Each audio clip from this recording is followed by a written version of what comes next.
अस्सलामु अलैकुम। Lecture number 7 शुरू करते हैं कैफ 5 का। आज इंशाल्लाह हम IFRS 16 स्टार्ट करेंगे।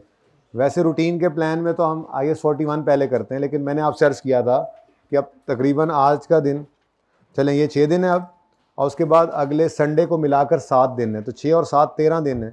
तो इन 13 दिनों में अगर मैं IS 41 करता तो वो 5-1 दिन में पूरा हो जाता है। फिर कोई और छोटा टॉपिक भी करता तो वो 2-3 दिन में हो जाना था, फिर 2-3 दिन ज़ाया होने थे। तो 13 दिन एक अच्छा अरसा है जिसके अंदर तकरीबन लीज जो है वो आप कह सकते हैं कि 70 to 80% तक थोड़ी प्रैक्टिस की कमी के साथ पूरा हो जाता है। तो संडे तक आपने आना है ना, संडे को ही जाना है। टिकटें संडे की करवाना अभी से करवा लो, मैं बता रहा हूँ। जो ईद से पहले वाला संडे है ना, 7 तारीख है ना, 7 को ना संडे की टिकट करवाना। संडे को क्लास है, संडे नॉर्मल ऑन डे है, उस दिन भी इंपॉर्टेंट काम ही चल रहा होगा IFRS 16 का। इससे ये होगा कि हम IFRS 16 एक गो में तकरीबन कर लेंगे। उसके बाद जो 5-6 दिन बाद आएंगे उसके अंदर फिर जो है वो हम कोई नया टॉपिक शुरू कर सकते हैं, इसकी फर्दर प्रैक्टिस करनी होगी वो भी कर सकेंगे। तो इसलिए थोड़ा सा इसको मैंने चेंज कर दिया है। तो आज ज़्यादा तो IS 38 ही करना है क्योंकि रहता है अभी हमारा कुछ काम, लेकिन IS 38 की थेरी भी इम्पॉर्टेंट है। MCQs आ जाते हैं और वैसे भी चीज़ें छोटी छोटी होती हैं, सवालों में यूज़ हो जाती हैं। तो वो थेरी के लिए वैसे भी आप लोग बोर होते हैं, जो भी थेरी किसी चैप्टर की हुआ करेगी वो अगले चैप्टर में हम साथ साथ चलाया करते हैं। तो IS 38 की जो थेरी होगी वो कल और परसों पहले 20-25 मिनट में, या आखिरी 20-25 मिनट भी कर सकता हूँ ना, ये ना हो कल पहले 20-25 मिनट बच्चे आए ही ना, तो वो मैं डिपेंड करता है। अगर बच्चे कम होंगे तो मैं फिर एंड पे थेरी कराऊंगा। थेरी से माफ़ी नहीं ना देनी किसी को, ठीक है।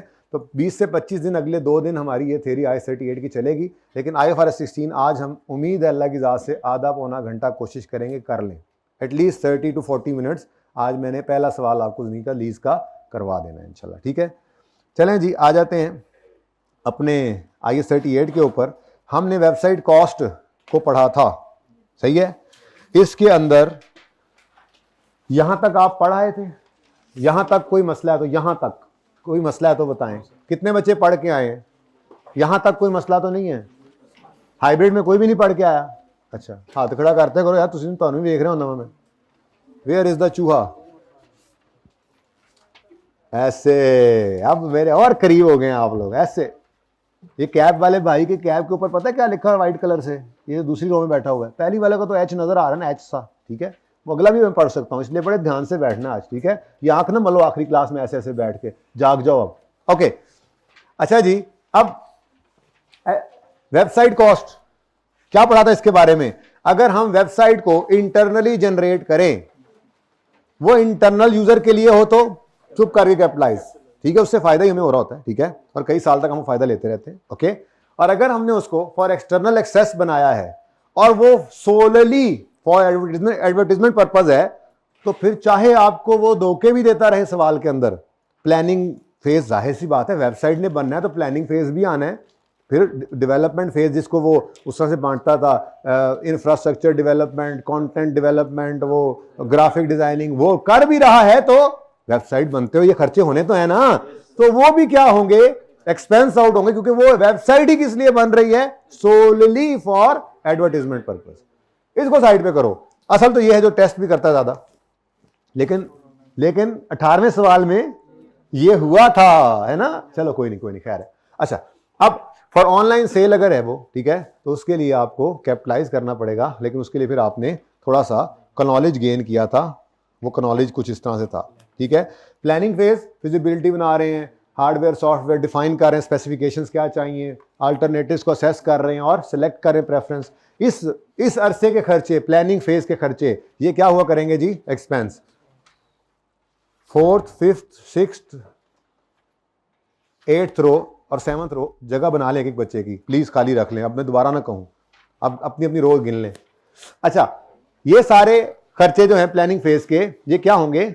एक्सपेंस आउट, ठीक है। उसके बाद एप्लीकेशन और इंफ्रास्ट्रक्चर डेवलपमेंट में डोमेन नेम ले रहे हैं, ऑपरेटिंग सॉफ्टवेयर डेवलप कर रहे हैं, कोडिंग कर रहे हैं, इंस्टॉल कर रहे हैं उन एप्लीकेशंस को वेब सर्वर पे, स्ट्रेस टेस्टिंग कर रहे हैं, फिर ग्राफिक डिजाइनिंग है जी, रंग रोगन भर रहे हैं, फिर कंटेंट डेवलप कर रहे हैं या क्रिएट कर रहे हैं या परचेज कर रहे हैं कंटेंट, जैसे भी है।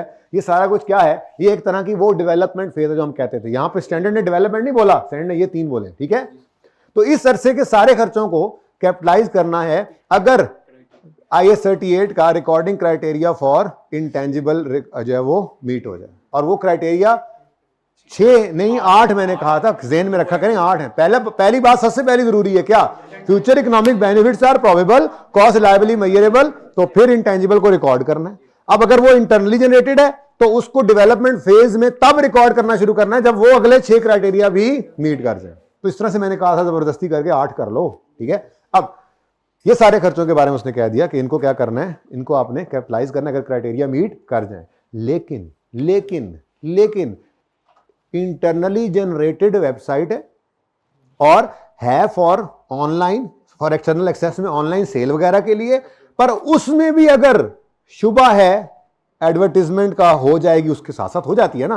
वो कैसे हो सकती है, वो कैसे हो सकती है, जो तस्वीरें फोटोग्राफर ने खींच के आपकी वेबसाइट पे लगाई हैं, तो स्टैंडर्ड कहता है ये तस्वीरों से तो एडवर्टीजमेंट भी हो रही होती है, तो जो इसको आपने पैसे दिए हैं वो एक्सपेंस आउट होंगे, ठीक है। तो expenditure incurred in development phase for advertisement purpose is expensed, for example professional fee paid to expert for taking क्रिच, ओके। अगली बात, जब वेबसाइट तैयार हो गई, ऑपरेशन स्टार्ट हो गए। अब ऑपरेशंस के दौरान कोई भी खर्चा आपने कैपिटलाइज नहीं करना अनलेस के वो रिकॉर्डिंग क्राइटेरिया मीट कर जाए। वो कौन से खर्चे हैं जी ऑपरेशंस में, भाई चलाने के लिए वेबसाइट, ठीक है, आप उसको इंप्रूव कर रहे हो, बेहतरीन करने को, अपडेट कर रहे हो, ग्राफिक्स को, न्यू फंक्शंस ऐड कर रहे हो, वेब सर्च इंजन के साथ अपनी वेबसाइट को रजिस्टर करवा रहे हो, बैकअप कर रहे हो डाटा को, रिव्यू कर रहे हो सिक्योरिटी को, यूजेज को, ये सारी चीजें देख रहे हो कि क्या जी हमने सोचा था इतना उतना यूज हो रहा है, कम हो रहा है, ज्यादा हो रहा है, ठीक है। तो ये सारे खर्चे ऑपरेशंस हैं, ठीक है। तो इनको कैपिटलाइज नहीं करना, इनको कैपिटलाइज नहीं करना अनलेस, जरा सीधा बोलते हैं, इनको एक्सपेंस आउट करना, सॉरी सीधा बोलते हैं, ठीक है, हम स्टैंडर्ड की जुबान बोलने लग गए ना, सीधा बोलते हैं। इनको क्या करना है, हमेशा एक्सपेंस आउट करना है। हाँ, अगर इनमें से कोई रिकॉर्डिंग क्राइटेरिया मीट कर जाए तो कैपिटलाइज, लेकिन स्टैंडर्ड ने कहा कि ये है बहुत रेयर सर्कमस्टांसेस। तो मैंने एक छोटी सी एग्जांपल आपको दे दी थी कि जिस तरह से ये एडिंग न्यू फीचर्स जो हैं, इनमें न्यू फंक्शन जो फीचर ऐसा है, ये जैसे मैंने कहा था आपने पहले सिर्फ कैश ऑन डिलीवरी रखा हुआ था, जैसे ही आपने ऑनलाइन पेमेंट ऐड की, ज़्यादा लोग जो है आपको आके जो है वो आपकी जो है वो यहाँ से सेल करने, परचेज करने लगे चीज़ें, ठीक है। तो ये फिर आप कैपिटलाइज भी कर सकते हैं, ठीक है। उसके बाद अदर्स में कहा था जी सेलिंग एडमिन वगैरह जो ओवरहेड्स होते हैं वो आपने एक्सपेंस आउट करने हैं अनलेस के वो डायरेक्टली एट्रीब्यूटेबल हो। Inefficiencies, initial operating losses, training वगैरह, ये सब के सब क्या होते हैं, एक्सपेंस आउट, ठीक है। उसके बाद फिर हमने कुछ सवाल किए भी थे। हफ्ते को हमने एक बी पार्ट भी रिकॉर्ड किया था जिसमें माशाल्लाह से अब इस वक्त तकरीबन अल्लाह आपको जज़ाए खैर दे तो कोई 200 बच्चा अराउंड 250 बैठा होगा। तो इसका कोई 5% ले कितना होता है 175 का, इतने भी नहीं होने मेरे ख्याल से, हैं जी। तो घर पे कितने बच्चों ने, यानी घर क्लास वाले मिला के, घर वाले मिला के, कितने बच्चे ऐसे जिन्होंने बी पार्ट को ले लिया था? सर हमें पता ही नहीं था। परेशान होने की ज़रूरत नहीं है, ना उसका इस लेक्चर से कोई ताल्लुक है, ठीक है, और ना वो ऐसे मसले वाली बात थी। आधे पौने घंटे की क्लास है, उसमें हमने जो पढ़ा था ना पिछले लेक्चर में उसी की एप्लीकेशन ही थी। तो प्लीज़ ले ज़रूर लीजिएगा, इंपॉर्टेंट थी क्लास, इंपॉर्टेंट थी ना क्लास, ओके। तो ऐसे ही हम हफ्ते में एक आधी क्लास कर लिया करेंगे जिसमें वो ऐसा काम कर लेंगे जो बाद में जाके बोझ बनता है। जैसे टेस्ट आज है आप लोगों का, टेस्ट लाजमी दीजिएगा, वरना मैं बहुत बुरा। आपका मंडे का दिन टेस्ट डे है, ज़रा बुला लें उनको, भाई बुला लें, ज़रा बुला लें आमिर।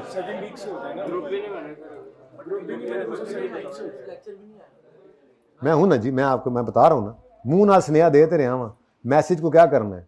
देखें IS 38 आपको आता है, जिनको नहीं आता वो भी बैठ कर देखें, उनको भी आता है। आपको ये पता ही नहीं है कि आपको पता है, आप आजमा के देखें। कोई टेस्ट दिए बगैर कल आएगा ना तो मैं उसके साथ बहुत बुरा पेश आऊंगा, बता रहा हूं, ठीक है। ओके, मैंने कह दिया जो कहना था, ठीक है। IS 38 का नोट बनाना आपको आता है? जिसको नहीं आता, भाई आज टेस्ट है ना इनका, हाँ आज टेस्ट डे है, और आप क्लास के बाद शाम 5 बजे तक किसी भी वक्त टेस्ट रूम में जाके टेस्ट दे सकते हैं। टेस्ट होगा मेरे ख्याल से कोई 20 नंबर तक का होगा, मेरे अब जहन से फिर निकल गया, देख के बता दें। नहीं बेटा कल नहीं हो सकता, आखिरी बार बोल रहा हूँ, दोबारा कोई ना बोले। टेस्ट है आज और सब बच्चे टेस्ट देंगे, और कल अटेंडेंस शीट बाहर लेके खड़े होना। भाई साहब आपको कह रहा हूँ, जो टेस्ट दिए बगैर क्लास में आए उसका मुझे बता देना, उसको खड़ा करना है क्लास में, और जिनको कहेंगे खड़े हों वो मेरे आने तक खड़े रहिएगा। और गर्ल्स यहाँ पे ना खड़े होइएगा, गर्ल्स हाइब्रिड तो अलग है नहीं, आप अंदर ही ना आइएगा क्लास के अगर टेस्ट नहीं दिया होगा तो, ठीक है। दैट्स ऑल जी। हाँ, और फिर रिजल्ट वाले दिन बेइज्जत अलग होंगे जो फेल होंगे, तो 2 दफा बेइज्जत होने से बचें, अपीयर भी हो। देखें, आपको पीपी का नोट की तरह से इंटेंजिबल के नोट में कोई मसला नहीं आया, जो आपने पढ़ा हुआ है वही पढ़े हुए में से आपका टेस्ट होना है। इंशाल्लाह आप पास होंगे, सिर्फ पेपर नहीं आप देंगे, आप एक बार बैठ के तो देखें यार, बस करें, टाइम ना जाया करें मेरा। अच्छा जी, हमने टेस्ट दिए बगैर कोई पे 222 के एंड पर ये कुछ छोड़ा था मैंने आपके लिए कि मैं पढ़ाऊंगा बाद अब SIC 32 does not apply to expenditure on purchasing, developing, operating hardware। अच्छा, हार्डवेयर को परचेज करें, वेब सर्वर हार्डवेयर को खुद भी बना ले, हार्डवेयर को ऑपरेट कर रहे हैं यानी वेब सर्वर वगैरह, प्रोडक्शन सर्वर, स्टेजिंग सर्वर, या कोई इंटरनेट कनेक्शंस होते हैं जिसके अंदर वो मॉडम जैसे होता है, आपका इंटरनेट कनेक्शन के अंदर मॉडम भी होता है ना, तो कहते हैं SIC 32 जो है ये आपके PPE पे समझो, क्यों कह लें, नहीं लगता क्या, किस पे जी, ये आपके हार्डवेयर को खरीदने पे, डेवलप करने पे, ऑपरेट करने पे SIC 32 अप्लाई नहीं होता। उस पे कौन अप्लाई होता है फिर? IS 16, ठीक है, बट IS 16 अप्लाइज। ओके, ये बात समझ आती है। Next, when an entity incurs expenditure on an internet service provider hosting the entity's website, ये जो वेब सर्वर पे मैंने कहा था कि आप जो है वो अपनी वेबसाइट रजिस्टर करते हैं, ठीक है, अपना वेब सर्वर आपने नहीं लिया, ठीक है, ना बनाया ना लिया, बड़ा महंगा काम होता है। आपने एक वेब सर्वर पे अपनी जो है वो वेबसाइट को होस्ट करवा दिया, अब वो वेब सर्वर वाले जो हैं वो आपसे एनुअल कॉस्ट लेते हैं इसकी, ठीक है, एनुअल मंथली जो भी हो, ठीक है, वो कॉस्ट आपसे ली जाती है। तो वो कॉस्ट SIC 32 कह रहा है, ये कह रहा है, स्टैंडर्ड कह रहा है कि SIC 32 जो है उस कॉस्ट पे भी नहीं लगता, ठीक है। वो तो सिंपल अकाउंटिंग जैसे एक्रूअल के अंदर आप नहीं पढ़ के आए, ये इसी तरह का एक किराया होगा, रेंटल है। अगर आपने इकट्ठा दे दिया आज और आपके इस साल के अंदर वो 6-7 महीने इस्तेमाल में बाकी रहते हैं, तो वो जो प्री पेमेंट वाली अकाउंटिंग है वो करेंगे आप, SIC 32 नहीं लगेगा, पढ़ के देखें। When an entity incurs expenditure on an internet service provider hosting the entity's website, this expenditure is recorded as an expense as and when services are received। तो ये मैंने आपको समझाया कि अगर मिसाल के तौर पे आपने साल के पहले दिन साल पूरे के पैसे इकट्ठे दे दिए तो वो सारा एक्सपेंस है, और मिसाल के तौर पे आपने 1 जुलाई को पैसे पे किए हैं और साल के हैं और आपका ईयर 31 दिसंबर को हो गया है, तो जो इनकर हुआ है वो 6 महीने एक्सपेंस में जाएगा, बाकी 6 महीने प्री पेमेंट। तो वो कह रहा है SIC 32 में ना लाना इसको, किस चीज को, जो वेबसाइट होस्ट करने वाले को आपने पैसे पे करने, एक्सपेंस करना है, ठीक है, समझ आती है। Next, SIC 32 does not apply to expenditure on development और operation of a website for website. आपने एक सॉफ्टवेयर हाउस बनाया हुआ है, आप वहां पे सॉफ्टवेयर इंजीनियर्स को बिठाया हुआ है आपने, और वहां पे आप वेबसाइट्स बना के लोगों को बेचते हैं, तो क्या ये आपके इंटरनल यूज के लिए, क्या ये आपके एक्सटर्नल एक्सेस के लिए, आपके लिए यूज में है?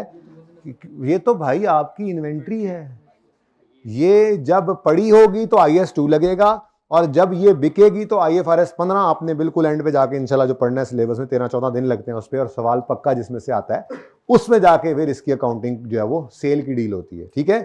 तो अगर आपने वेबसाइट फॉर सेलिंग पर्पज बनाई है तो उस पर भी SIC 32 नहीं लगता, वो जब बनेगी पड़ी होगी IS 2 इन्वेंट्री है, और जब वो बिकेगी तो IFRS 15 रेवेन्यू रिकॉर्ड होगा उसके हिसाब से, ठीक है। तो पढ़ें, the development SIC 32 does not apply to expenditure on development or operation of a website for sale to another entity in the ordinary course of business, ठीक है। तो उस पर IS 2 या IFRS 15 लगेगा। और लीज आज इंशाल्लाह शुरू कर रहे हैं, वो कहता है जी लीज पर भी SIC 32 नहीं लगता, उस पर IFRS 16 लगता है, ठीक है। IFRS 16 क्या है, इंशाल्लाह आज आप ये थोड़ा सा देखना जानना शुरू करेंगे। बाकी IFRS 16 पे तकरीबन कमो बेश भी 20 से 22 दिन लगते हैं, और आपने पास्ट पेपर एनालिसिस तो देखा ही था, कोई अटेम्प्ट इससे खाली नहीं गई, पक्का सवाल आता है IFRS 16 में से, ठीक है। तो अब ईद से पहले हमने कोशिश करके इसको जो है वो इस काबिल कर लेना कि फिर सिर्फ प्रैक्टिस रहती हो, कोई इंपॉर्टेंट कॉन्सेप्ट ना रहता हो, तो कोई छुट्टी नहीं करनी, ठीक है। संडे जो है 7 तारीख वाला, 7 तारीख वाला है 6, जो भी हो, संडे जो ईद से पहला संडे है 7 है ना, उसको तो बिल्कुल भी छुट्टी नहीं करनी, ठीक है। उस दिन मैं मैन्युफैक्चरर डीलर लेसर करवाऊंगा। अच्छा जी बेटा, IS 38 में अगर वेबसाइट की बात होती तो ये आता क्यों है, लेकिन क्या इनटेंजिबल के अपने स्टैंडर्ड के अंदर वेबसाइट की बात होती तो ये आता, उधर तो है ही नहीं ना। तो वेबसाइट से रिलेटेड उसने बता दिया कि जी ये इस पर नहीं लगता, ठीक है ना। वो IS 38 ने अपना स्कोप भी अलग से बताया होगा, मैं इस पे नहीं लगता, वो अलग बात है, लेकिन उसके अंदर इसकी डिस्कशन नहीं थी, तभी तो ये इंटरप्रिटेशन दी गई थी, ठीक है। वेबसाइट के बारे में वहां पर डिटेल्स थी नहीं, तो इसने अपने बारे में बता दिया, ठीक है। ओके, तो सही है। अच्छा जी, अब अच्छा, आप लोगों ने कभी गौर किया है, करना चाहिए, ये आपकी किताबों का सबसे आखिरी सफ़ा है, इसको आपने रीड करना है, क्योंकि ये सब कुछ आपको आता है। बार कुछ चीज़ें अभी थोड़ी सी चूंकि रहती हैं बीच में थ्योरी वाली, तो वो इसलिए मैं ज़रा अभी इस तरफ लाया नहीं था, लेकिन अगर आप गौर फरमाए ना, इस चैप्टर के एंड पर ये सफ़ा होगा, इस चैप्टर के एंड पर।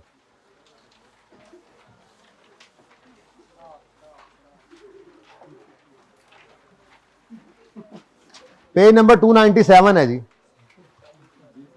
ठीक है, यानी 296 के बाद। अच्छा अब इधर देखें, मैं नहीं पढ़ा रहा, मैं कल पढ़ाऊंगा इसको होपफुली, या परसों किसी वक्त में, लेकिन इधर देखो फिर भी मैं पढ़ा रहा हूं। इंटेंजिबल क्या है? Identifiable, non monetary, without physical. Identifiable separable हो सकता है, लीगल, पता है आपको, पढ़ा है। इनिशिएशन कब करनी है? जब फ्यूचर इकोनॉमिक बेनिफिट्स प्रॉबल हो, कॉस्ट लायबली मेजरेबल हो। Future economic benefits, increase in sale, reduce in cost. ये सारी चीजें जो पढ़ी हुई है ना, यहां पे समरी पढ़ी है, ठीक है ना। ये क्विकली एक नजर डालें तो एक्वायर्ड इंटेंजिबल्स, अंग्रेजी तो वहां से पढ़ानी है, लेकिन ये कॉस्ट को कैपिटलाइज करेंगे, जिसमें ये सारी चीजें शामिल होंगी, और जो कॉस्ट का पार्ट नई चीजें होती हैं वो क्या चीजें हैं यहां पर लिखी हुई हैं, ठीक है। इसको पढ़ना है, ये सारा जो नहीं पढ़ना वो मैं बताऊंगा। एक्वायर्ड इंटेंजिबल तो ये हो गया। इंटरनली जनरेटेड, जिसके ऊपर खप रहे हैं इतने दिन से, रिसर्च को एक्सपेंस करना है। डेवलपमेंट में मीटिंग कंडीशंस, वो 6 क्राइटेरिया कैपिटलाइज नहीं कर रहे तो एक्सपेंस। क्या कुछ होगा इसकी कॉस्ट में शामिल? Material, service, employee benefits, feed register, पढ़ा हुआ है। अमोर्टाइजेशन ऑफ या डेप्रिसिएशन ऑफ अनदर एसेट, याद आ रहा है क्या? सेलिंग, डिस्ट्रीब्यूशन अगर एट्रीब्यूटेबल हो, ठीक है। और cost mention in para 59 if development, वो ये पैरा 59 कौन सा है ये जाके आपने देख लेना, ठीक है। अच्छा, वहीं पे लिखा हुआ है, यहाँ पे कॉस्ट पड़ी हुई है। नेक्स्ट, कॉस्ट जो हमेशा एक्सपेंस होंगी, selling, distribution, inefficiency, staff training, नहीं कैपिटलाइज करना आपने internally generated goodwill, brand assets को, सारी बातें पढ़ी हुई हैं। फिर acquired as government grant, nominal या फेयर वैल्यू पढ़ा दिया था। बिजनेस कॉम्बिनेशन, ये अभी नहीं पढ़ाया हुआ, ना पढ़ाना है, ये कंसोलिडेशन में पढ़ेंगे। जब हम किसी का पूरा बिजनेस ही एक्वायर कर लेते हैं, उसको अपनी सब्सिडरी बना लेते हैं, तो उसकी गुडविल भी खरीदते हैं, तो ये उस पर भी लगता है, लेकिन अभी हमने नहीं पढ़ना, ये हम कंसोलिडेशन में पढ़ेंगे, ये इतना सा हिस्सा, ठीक है। तो किताब में भी जहां पे इसकी डिस्कशन आएगी वो आपके लिए अभी रेलेवेंट फिलहाल नहीं है। फिर एक्सचेंज है तो वो बुक में रेफर कर लें जहां पे पढ़ा था, ठीक है। वेबसाइट कॉस्ट, SH 32 पढ़ रहे हैं। Amortisation impairment, do not amortise but test for impairment, in 3 को। और अमोर्टाइज करो और इम्पेयरमेंट सिर्फ तब करो जब बाकी सारे के सारे, इन 3 के अलावा। फिर शॉर्टर ऑफ लीगल लाइफ या यूजफुल लाइफ, लीगल लाइफ में एक्सटेंशन पीरियड तब ऐड करो जब, ये सारा कुछ पढ़ा हुआ है हमने, सारा आपका टॉपिक यहाँ पढ़ा हुआ है, ठीक है। रेजिडुअल वैल्यू 0 लेंगे अनलेस के वो कमिटमेंट आ जाए उसकी, या और दूसरा या है, या तो एक्टिव मार्केट है या कोई कमिटमेंट भी कर रहे तो रेजिडुअल वैल्यू ले लेंगे। लेकिन रीवैल्यूएशन मॉडल के लिए सब्सिक्वेंट सिर्फ तब, सब्सिक्वेंट मेजरमेंट तब कर सकते रीवैल्यूएशन मॉडल पे अगर एक्टिव मार्केट हो, ठीक है जी। कैसा रहा? ये क्या आ गया? अच्छा जी, चले आप आ जाएं। आप पास पेपर आपको दिया था होमवर्क के अंदर, पास पेपर 16, हाँ जी, हो गया था। चलें ज़रा क्विकली इसको करते हैं, फिर एक 18 को भी करते हैं, फिर एक नया सवाल भी करते हैं, अब फिर बस करेंगे, ठीक है। थ्योरी फिर नहीं करवाऊंगा क्योंकि थ्योरी अब फिर आपको बोर करेगी एंड पे, तो कल जो है वो थोड़ी सी स्टार्ट में, थोड़ी सी एंड पे, दरमियान में IFRS 16 को सैंडविच करेंगे, ठीक है।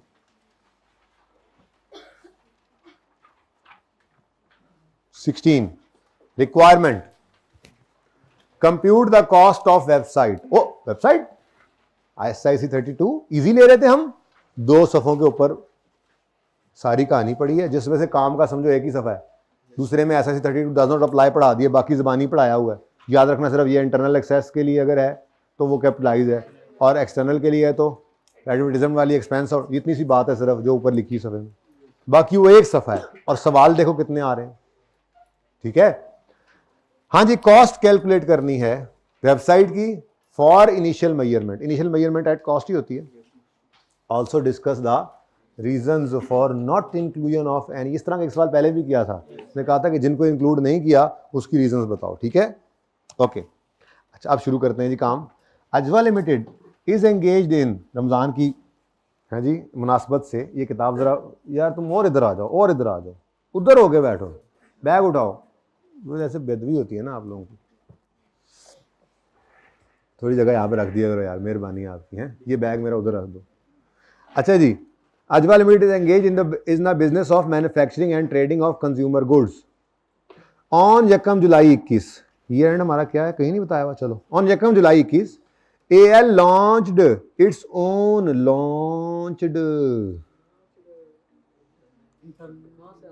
लॉन्च्ड का मतलब क्या है? नहीं, लॉन्च का मतलब यह है कि कंप्लीट हो गई है। तो सबसे पहली बात तो मैंने ये लिखी कि 1 जुलाई 21 को डेवलपमेंट कंप्लीट होगी, तभी तो लॉन्च हुई होगी। क्या ख्याल है? ठीक है, तो डेवलपमेंट कंप्लीट। अब पता नहीं डेवलपमेंट शुरू कब हुई, पता नहीं अच्छी कब शुरू हुई, बुरी कब तक रही, रिसर्च थी या नहीं थी, पता नहीं क्या था, पता नहीं, रिसर्च तो होती नहीं है। बहरहाल डेवलपमेंट ज़रा हमने अपने ज़हन में रखा वो 3 कैटेगरीज को, ठीक है ना।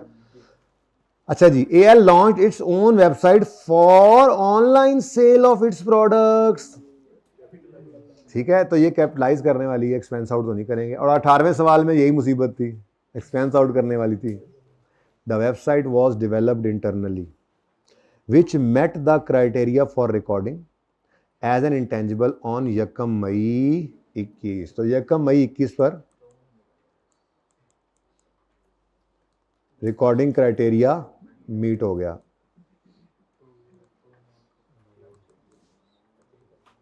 अब पता नहीं ये शुरू कब हुआ होगा काम, चलो देखते हैं। जैसे जैसे डाटा मिलता जा रहा है लिखते जा रहे हैं अल्लाह का नाम लेके। डायरेक्टली एट्रीब्यूटेबल कॉस्ट, ऊपर ही लिख दिया उसने, अब नीचे ना लड़ते रहना डायरेक्टली एट्रीब्यूटेबल है या नहीं है, ठीक है।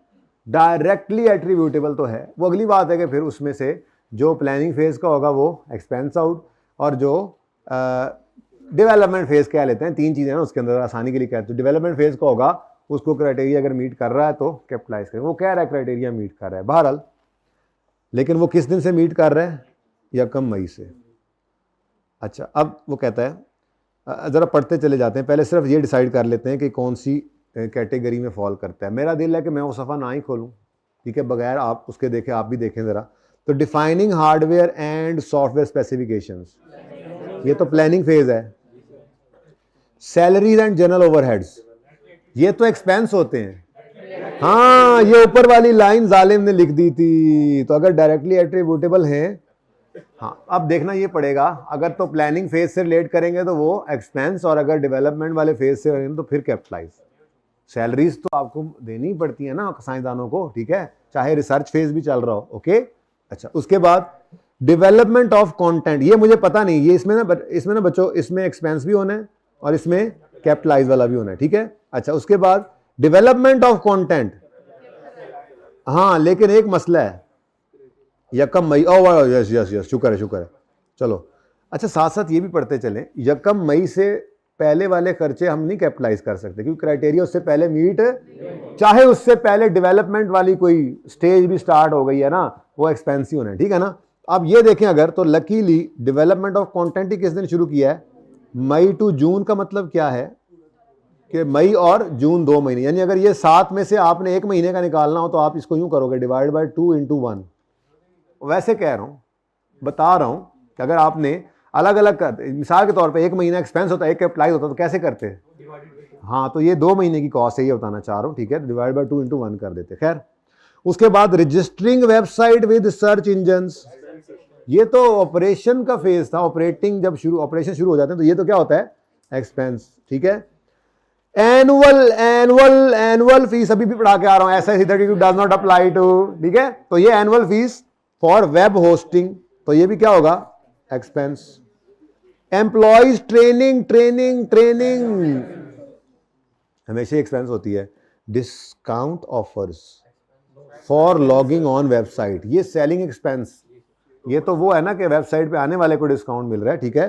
तो ये वैसे तो पहले ज़माने के अंदर, पुराने ज़मानों की बात है कि इसको सेलिंग एक्सपेंस कह के जीपी के बाद रखा जाता था, लेकिन अब आप लोग माशाल्लाह नई इंट्रो पढ़ के आने वाले बच्चे, आपको पता है कि सेल डिस्काउंट, ये जो कैश डिस्काउंट, सेटलमेंट डिस्काउंट होता है, ठीक है, इसको अब सेल में से ही नेट कर दीजिए, इसको मैं कह सकता हूँ कि ये डिडक्ट होता है फ्रॉम, ये भी बंद हो गया, डिडक्टेड फ्रॉम रेवेन्यू। अब ये इंशाल्लाह जाके हम IFRS 15 में पढ़ेंगे इसको, ठीक है ना, देखेंगे भी सही इसको, ओके सही है। अच्छा, अब सवाल तो खत्म हो गया, एक लाइन बस आगे लिखी हुई है, all costs were incurred evenly through out the mentioned period. अब हम वापस आए, इनकर्ड इन 21 में कहता है जनवरी, इसका मतलब मैं यूं कह सकता हूं कि 1 जनवरी को प्रोजेक्ट स्टार्ट हो गया था। क्या ख्याल है, पहली कॉस्ट कब हो रही है? तो प्रोजेक्ट स्टार्ट हुआ 1 जनवरी को, ठीक है जी। पहला तो एक्सपेंस हो गया। सैलरीज एंड जनरल ओवरहेड्स के बारे में कह रहा है, all cost were incurred evenly through out the mentioned period. और ये देखो, ये जनाब जनवरी से जून तक की सैलरीज हैं। अब इसमें से, अब देखो ना, जनवरी और फरवरी और मार्च और अप्रैल, ये 4 महीने तो एक्सपेंस बनते हैं, ठीक है। तो इसको डिवाइडेड बाय 6 करके मल्टीप्लाई बाय, बल्कि यूं कर लें, इसमें 2 हिस्से बन गए जी, ठहर जाओ ना, इसको मैं कह रहा हूँ 2 हिस्से कर लेना, ठीक है। 6 डिवाइडेड बाय 6, 6 महीनों की कॉस्ट है, इंटू 4, ये एक्सपेंस बनेगा। और 6 डिवाइडेड बाय 6 इंटू 2 भी है ना, ये 4 आ गया और ये 2 आ गया, ठीक है ना, सही है।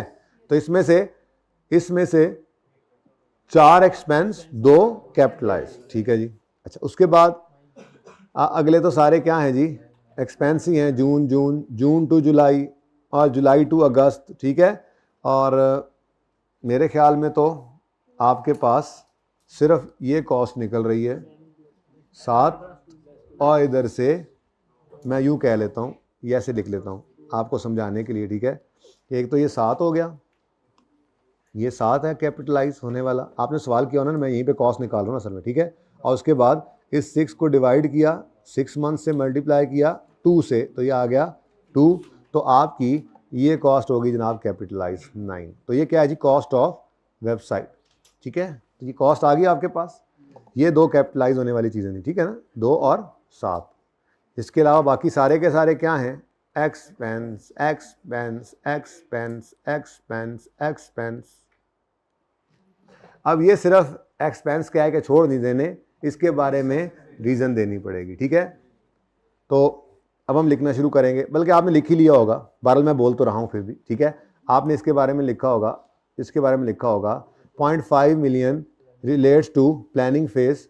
अगर ये अंग्रेजी डालनी तो वो भी डाल सकते हो कि 0.5 million of defining hardware and software specification relates to planning phase, therefore it shall be charge to profit and loss as an expense, ठीक है, सही है ना। व्हेन इनकर्ड, इन SOCI भी लिख लेते हो फिर ऐसे तो, ठीक है। मतलब कहने का आपने वजह बताई क्यों आपने इग्नोर किया है, प्लानिंग फेज का, ये बताना जरूरी था, ठीक है।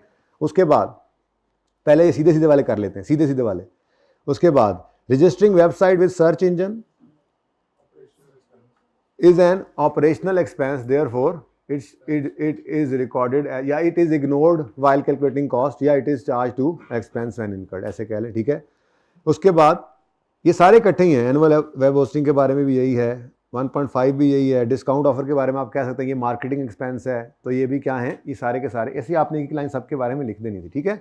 उसके बाद इसमें से जो बाकी बचता है 4 मिलियन, उसके बारे में आप लिखेंगे कि salaries and salaries and general overheads amounting to 4 million, bracket में लिखोगे 6 डिवाइडेड बाय 6 इंटू 4, कैलकुलेशन बताओगे ना, ठीक है। तो salaries and general overheads amounting to 4 million relates to the period when recording criteria, planning नहीं ना भाई, वो तो आगे भी आ गए, प्लानिंग तो समझो वहाँ रुक गई थी, ठीक है ना। पता नहीं अब वो दरमियान में क्या चलता रहा है, वो जनवरी मार्च के बाद अप्रैल यहाँ पे है ही नहीं, तो इसलिए जान छुड़ाओ, क्राइटेरिया मीट नहीं हुआ इसलिए नहीं कर रहे जान, ठीक है। तो क्या लिखोगे, salaries and general overheads amounting to 4 million relates to the period when recording criteria for intangible was not met, therefore it is recorded as an expense in the period when incurred। ठीक है जी, ऐसे ही कुछ जवाब था जी। चलो कोई मसला, आप अगले सवाल पे आए। बड़े मजे का सवाल था ये। ठीक है जी,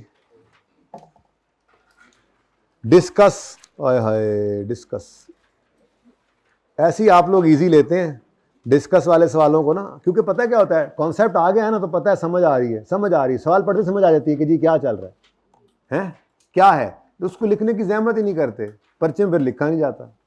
तो कितने बच्चे घर पे लिख रहे हैं, ये लिखा था सवाल का जवाब बगैर सोल्यूशन देखे, पहले एक बार लिखा था। अच्छा फिर हाथ खड़े रखें, हाथ खड़े रखें, वो बच्चे हाथ नीचे करें सिर्फ जिनका 50% से कम सही था, यानी सबका ही तकरीबन 50% से ऊपर मैच करता था। ठीक है ना, तो बस 50-60% मैच कर रहा है आपका आईक्यू सोल्यूशन के साथ, तो यही हो सकता है।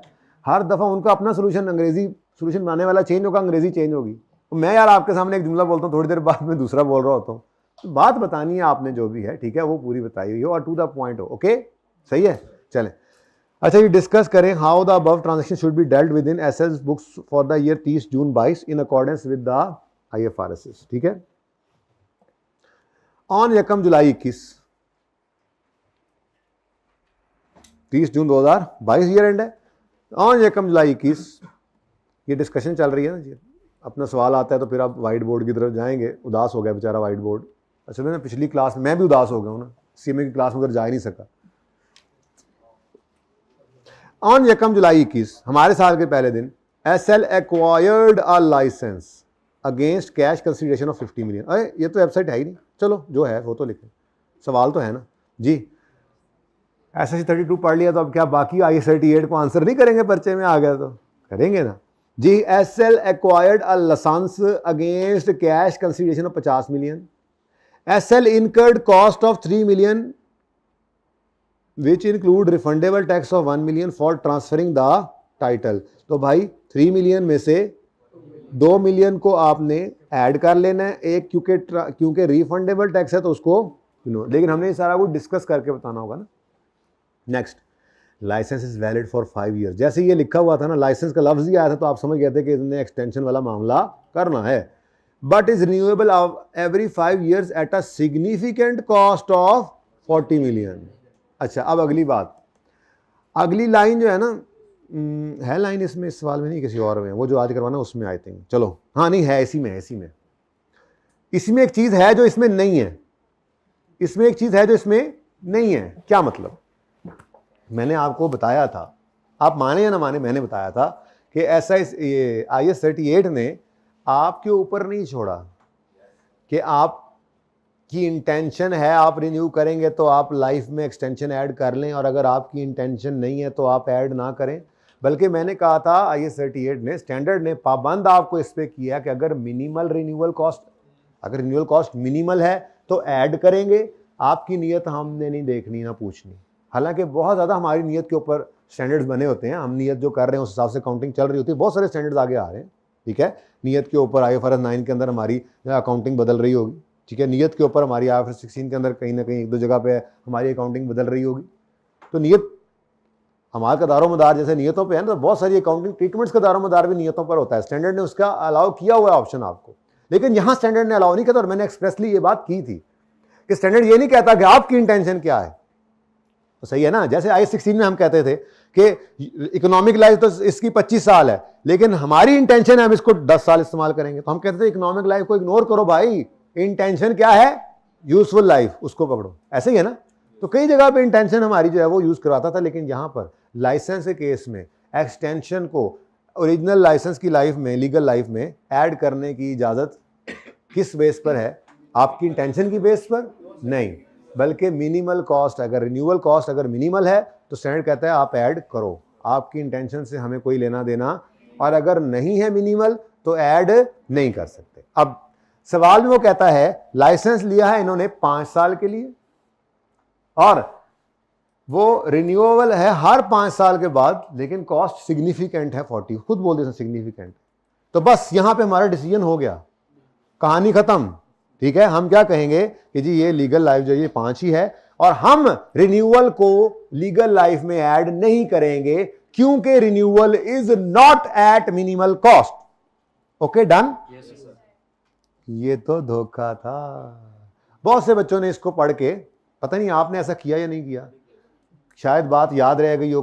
बहरहाल ओरिजिनल पेपर के अंदर भी बहुत सारे बच्चों ने जब ये अटेम्प्ट में आया होगा इस लाइन से धोखा खाया होगा और रिन्यूअल को ऐड कर लिया होगा क्योंकि उन्होंने कहा होगा कि जी वो उनकी इंटेंशन है। ये क्या कह रहा है, देखो क्या कह रहा है, SL intends to renew the licence only once and then sell the licence at the end of 10 years। बस एक दफा हम रिन्यू करवाएंगे, हमारी इंटेंशन है। तो बच्चों ने कहा चलो जी उनकी इंटेंशन है तो 10 ले लेते हैं ना। अभी ना स्टैंडर्ड ने कहीं ये लफ्ज इस्तेमाल नहीं किया कि अगर आपका रिन्यू कराने की इंटेंशन है तो आप लीगल लाइफ के अंदर एक्सटेंशन को ऐड करो और अगर नहीं है तो ना करो। स्टैंडर्ड ने कहा है अगर रिन्यूअल की कॉस्ट मिनिमल है तो आप ओरिजिनल लीगल लाइफ में इस रिन्यूअल के पीरियड को ऐड करो, अगर मिनिमल कॉस्ट नहीं है तो ऐड नहीं करो। ठीक है जी। आगे कहता है एसएल एस्टिमेट्स। यहां तक बात समझ आ गई? अभी तक क्या बात हुई है? 50 प्लस 2 ये कैपिटलाइज होगा और इसमें से एक जो है ये एक्सपेंस आउट हो जाएगा। ठीक है, ओके ठीक है, कैपिटलाइज नहीं होगा। अच्छा जी, ऐसे कॉस्ट में कैपिटलाइज नहीं होगा। उसके बाद अगली बात अमोर्टाइजेशन के लिए आप डिस्कशन करोगे कि हमने लीगल लाइफ को 5 साल लेना है और निकाल के भी देंगे अमोर्टाइजेशन। अगर डेट शीट आ गई, डेट आई हुई है 1 जुलाई, हाँ ठीक है ठीक है ठीक है बिल्कुल 1 जुलाई 21 से पूरा साल ही बनता है मेरे ख्याल से, तो ठीक है पूरे साल की अमोर्टाइजेशन लेंगे। लेकिन डिवाइड किससे करेंगे कॉस्ट को? 52 को 5 से ठीक है, और आंसर देंगे। लेकिन साथ ही डिस्कशन करें ना, हम तो यूं कह रहे हैं कि अमोर्टाइजेशन एक्सपेंस ऑफ इतने shall be charge to profit and loss. ठीक है, legal life has been taken as 5 years and renewal option is not added. बल्कि वो जब जवाब दूंगा तो एक ही बार कर लेंगे। ठीक है ना, क्यों नहीं ऐड किया हमने? क्योंकि वो मिनिमल था। ये बात हो गई, ये पॉइंट खत्म हो गया। ये आगे भी है। SL estimates that residual value of licence would be 12 and 9 million at the end of 5 and 10 years। 0 लेंगे या नहीं? क्यों? क्या देखेंगे? क्या देखेंगे? कहां लिखा हुआ एक्टिव मार्केट? नहीं है। यही कहना चाह रहा हूं, सवाल में जब तक खुद से लिखना देना, ये नहीं कहना कि हम assumption ले लेते हैं जी, हम नोट लिख देंगे जी we have assumed that there is active market therefore. शायद उसमें भी उसको तरस आ जाए कि यार कॉन्सेप्ट इसको है, लेकिन ये जरूर गुस्सा आएगा कि भाई देखो तो सही कितने लिखे हुए हैं, ऐसे अज्यूम नहीं है तो नहीं है। या एक्टिव मार्केट हो या थर्ड पार्टी कमिटमेंट हो तो रेजिडुअल वैल्यू लेते हैं, वरना नहीं लेते। अब आप क्या लिखोगे? आप यूं लिखोगे कि acquired licence shall be recorded as an intangible because there is future economic, it is probable that future economic benefits will flow and cost can be measured reliably. Full stop. अब याद आ रहा है ना, मैंने कल बताया था वो पास पेपर 4 बड़े मजे का सवाल है जिसके अंदर मैंने आपको ना वो चूंकि 2 मौकों पे उसने अलग अलग कहा था तो मैंने आपको 5 पॉइंट्स बता दिए थे। थ्योरेटिकल सवाल जब भी आए 5 पॉइंट्स के अंदर जवाब दो। इनिशियल रिकग्निशन में ये लाइन लिख दो ताकि वो यहाँ में जो बच्चे का एक मसला आया था कि वो लिख रहे हैं सोल्यूशन में, किसी में लिखते हैं किसी में नहीं, हम हर एक में लिख देंगे, लेकिन शॉर्ट लिखे ना ताकि टाइम ज्यादा जाया ना हो। ठीक है, तो हमने कितनी सी लाइन, इतनी सी लाइन लिखनी है, वरना किताब में जहां पे वो लिखा हो ना थ्योरी के सवालों कैसे टैकल करना उसमें फिर 3-4 लाइनें हैं। हमने इसको 1-1.5 लाइन के अंदर अब कर दिया छोटा। कैसे? हम कहेंगे जी ये acquired licence shall be recorded as an intangible because it is probable that future economic benefits will flow and cost can be measured reliably. ठीक है, full stop। ये इनिशियल रिकग्निशन हो गया। अब इनिशियल मेजरमेंट की बात करेंगे। The licence shall initially be measured at its cost। ठीक है जी, कैलकुलेटेड एज बिलो, और नीचे आप लिख देंगे purchase price 50 plus transfer cost 2। ठीक है, और उसके साथ ही नीचे लिखेंगे ₹1 million tax is refundable therefore it is not included in cost of. अब ये किसी भी तरह से लिख सकते हैं, एक लाइन में भी ये लिख सकते थे, मैंने वो टेबल से बना दिया। ठीक है, ये हो गया। अब इनिशियल मेजरमेंट हो गई। अब ये लाइसेंस यूज होगा, ये एंड आएगा तो इसकी बात करेंगे हम अमोर्टाइजेशन की। नंबर ज्यादा हो तो रीवैल्यूएशन की बात भी कर देना, और नंबर कम हो तो 8 नंबर है 2 है तो मेरे ख्याल में तो रीवैल्यूएशन की तरफ हम खामखा नहीं जाएंगे। ठीक है ना, हम सिर्फ अमोर्टाइजेशन की डिस्कशन कर देते हैं। और अगर ये 6-7 का होता तो फिर जबरदस्ती वो बात भी करते कि सब्सिक्वेंट मेजरमेंट में कॉस्ट मॉडल भी हो सकता है, रीवैल्यूएशन मॉडल भी हो सकता है, यहां पर कोई फेयर वैल्यू गिवन नहीं है इसलिए कॉस्ट ऐसे, लेकिन अभी जरूरत नहीं है। अच्छा, रिकॉर्ड हो गया जी 52 पे। अब इसकी अमोर्टाइजेशन की बात करनी है। ठीक है, अब हम कहेंगे कि the licence shall be amortised over its legal life of 5 years, full stop. आगे लिखेंगे क्यों 5 years लिया है. The renewal period of 5 years is not included in legal life because renewal is not at minimal cost. Full stop. इससे ये decide हो गया कि अब लाइफ कितनी यूज होनी है 5. अब रेजिडुअल वैल्यू के बारे में बात करेंगे. The residual value shall be taken as 0 because there is no active market और third party commitment. Full stop. उसके बाद अब आखिरी लाइन लिखेंगे therefore an amortisation expense of 152 divide by 5 करो. An amortisation expense of 10.4 shall be charge to profit and loss as an expense. Done जी. और उसके आगे अब वो दूसरी बात करने की रिवीजन की जरूरत नहीं है. 4 नंबर के लिए हम ऑलरेडी ये 7-8 लाइनें लिख चुके हैं. ये बोलते हुए आसान लगता है, लिखते हुए पता लगता है कि कितना लिखा गया. तो 4 नंबर के लिए काफी है. सारी बातें कर दी हमने. ओके, ऐसे ही लिखा था. आप आई कैप में जवाब ऐसा ही है या कोई डिफरेंट है? ज्यादा इसी तरह का ही है. आपने जो लिखा था वो मेरे साथ ज्यादा मैच करता था या आई कैप के साथ ज्यादा मैच करता था? आई कैप के साथ करता था ना, मतलब आपने सोल्यूशन देख के किया. चलें सेकंड पार्ट. अब भाई मैं अब ये डिक्टेट नहीं करवा सकता, ये पॉसिबल नहीं. सिर्फ I38 तो नहीं ना करना. 1-2 सवाल हमने किए थे, उसके बाद मैं यही कर सकता हूं कि आपके सामने बोलता हूं. और वैसे भी मैं सारे सवाल डिस्कशन वाले डिक्टेट करवा दूं तो कोई वैल्यू एडिशन नहीं है आपके एंड पे, जब तक आप उसको खुद नहीं लिखते. ठीक है, तो लिखें जरूर, मैं समझाऊंगा इंशाल्लाह जो भी कहेंगे. ओके जी, नेक्स्ट है हमारा फेवरेट, वेबसाइट कॉस्ट. ऑन यकम जुलाई 21 SL decided to develop a website for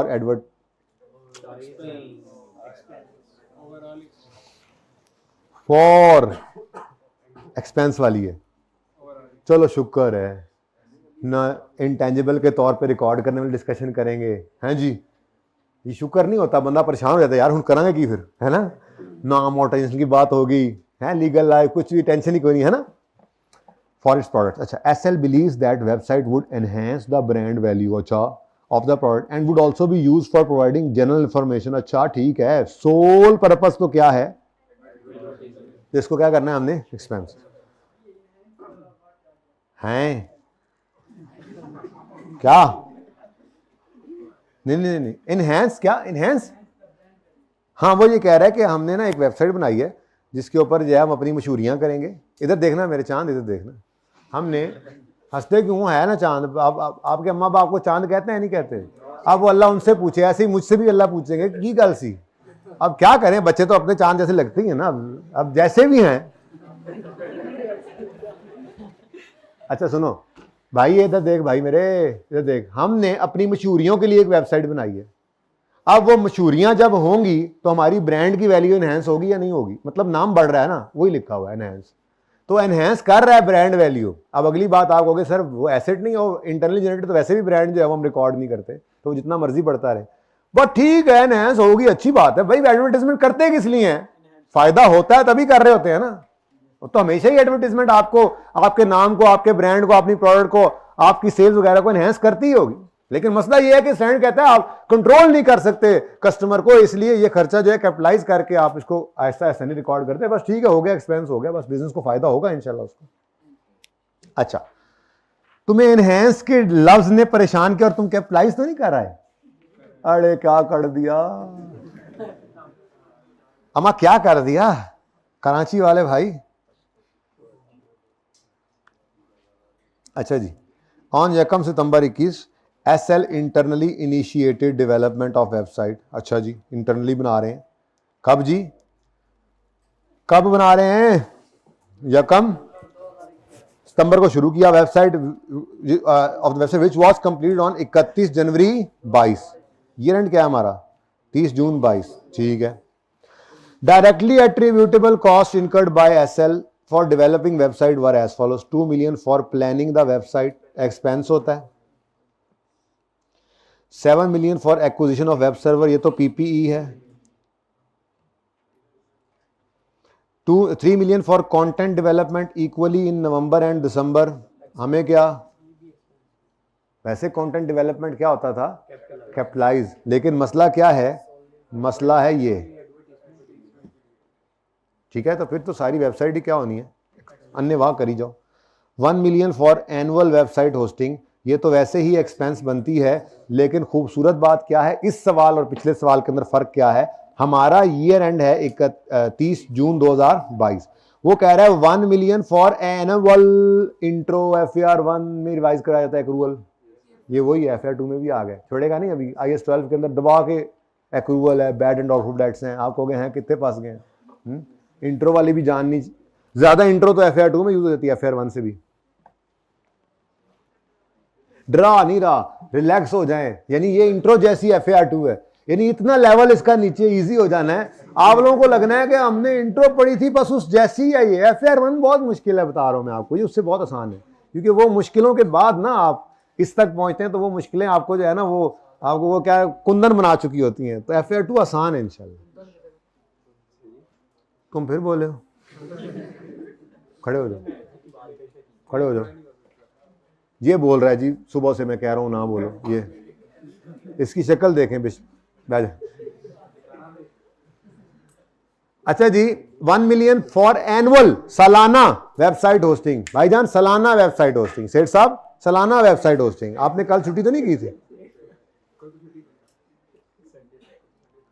आपने पार्ट भी लिया? खड़े हो जाओ, खड़े हो जाओ। ये इतना नॉन सीरियस बच्चा है इस दफा, पिछला भी था। खड़े हो जाओ। ये इसका इरादा है कि मैं अगली बार 2 दफा पढ़ के इसको पास करूं, 1 दफा में सही समझ नहीं आती। बैठो। अच्छा जी, वापस आए। एनुअल सालाना वेबसाइट होस्टिंग है, वैलिड टिल 31 जनवरी 23 का मतलब है ये 1 फरवरी 22 से 31 जनवरी 23 होगा ना। ये जो इसकी पूरी टर्म है। अब 6 नहीं, हमारे साल में 5 गए तो आगे 7 जाएंगे। फरवरी, मार्च, अप्रैल, मई, जून, 5 महीने एक्सपेंस में डालना है और बाकी कैपिटलाइज। अच्छा चलो, अब डिस्कशन आप खुद करना, मैं एंट्रीज कर देता हूं। यानी जनवरी के एंड पर आप ये एंट्री करोगे, जनवरी के एंड पे आप एंट्री करोगे pre payment debit, pre paid what ever debit और कैश क्रेडिट। कितने से? 1 से। और उसके बाद आप जून के एंड पर, ये जनवरी एंड लिखा है, एनओवी जून ना समझी जाना, ठीक है। जूने एंड पर क्या करेंगे आप? अब इस एसेट में से कुछ एक्सपेंस बनाएं। 2 तरीके होते हैं। आप सारा गलत एक्सपेंस, किसी ने कहा गलती की है, आप पहले को जी मैंने एक्सपेंस रिकॉर्ड करना है गलत और फिर उसको रेक्टिफाई करके प्री पेमेंट बनानी है, उसका फायदा नहीं है। असल कॉन्सेप्ट पे रहें। जब पेमेंट की, जिस दिन पे किया उस दिन सारे का सारा एसेट है, pre payment debit, cash credit, ठीक है। उसके बाद जून एंड पे आए तो आपने कहा इसमें से हमने जनवरी, फरवरी, मार्च, नहीं, जनवरी एंड है ना, ठीक है।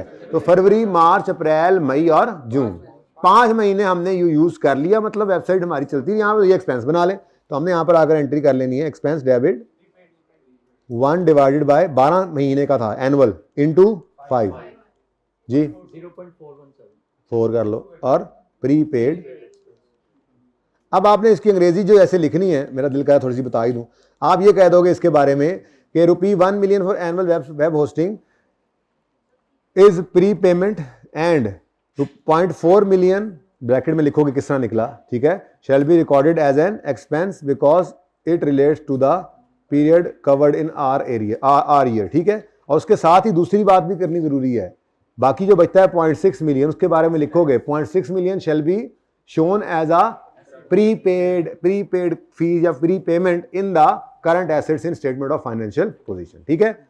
उसके अलावा तो मेरे ख्याल में बाकी तो आप सिंपल कह देंगे कि ये एक्सपेंस करना है और ये एक्सपेंस करना है, ठीक है। इसके बारे में क्यों लिखोगे? ये कहोगे ये प्लानिंग फेज का है इसलिए एक्सपेंस करना है। ₹2 million shall be recorded as an expense because it relates to planning. और इसके बारे में लिखोगे ₹3 million for content development is recorded as an expense because the website is developed solely for advertisement and promotion, ठीक है। बीच में रह गया ये भाई, इसकी बात तो हमने इधर कर दी ना, ये भाई रह गया। इसके बारे में आप क्या कहोगे कि web server is an item of property plant and equipment, it shall be recorded as an item of PPE, ठीक है, and it shall be depreciated. हाँ, एक्विजिशन की है ना सर्वर की, हाँ एक्वायर कर लिया सर्वर, तो it shall be depreciated over it's useful life. बताई नहीं हुई तो बस इतनी बात लिख देंगे, ठीक है। तो ये जनाब 8 नंबर का सवाल था। कोई क्वेश्चन है तो पूछ सकते हैं आप जी। वैसे जवाब मैं नहीं देता होता क्वेश्चन। हाँ बोलो। किया है ना? नहीं नहीं नहीं नहीं, वो रजिस्टरिंग वेबसाइट सर्च इंजन का मतलब ये है कि हम सर्च इंजन वालों को पैसे देते हैं हर महीने या 6 महीने बाद या साल बाद, ठीक है, और इन्हें कहते हैं कि जब भी कोई आकर यहां पर लिखे ब्रेकआउट, ब्रेक ही लिखे ना तो ब्रेकआउट सबसे ऊपर हमारा आ जाना चाहिए, ठीक है। ये सेलिंग एक्सपेंस है बेटा, हर बार ही रजिस्टर हो रहे होते हैं आप। रजिस्टरिंग का वन टाइम भी हो तब भी एक्सपेंस है, चलो और छोड़ो, वन टाइम भी हो तो क्यों? क्योंकि वेबसाइट बन चुकी है, लॉन्च हो चुकी है, ऑपरेशंस चल रहे हैं, तो हम चाह रहे हैं जरा इसको हम जो है वो थोड़ा सा उनको ऊपर लेके आए, ठीक है ना। तो वेबसाइट के अंदर तो वैसे ही एक्सपेंस होना है, लेकिन ये नॉर्मली हर बार ही बोलते हैं ऐसे। हाँ जी, वैसे जवाब है मेरा।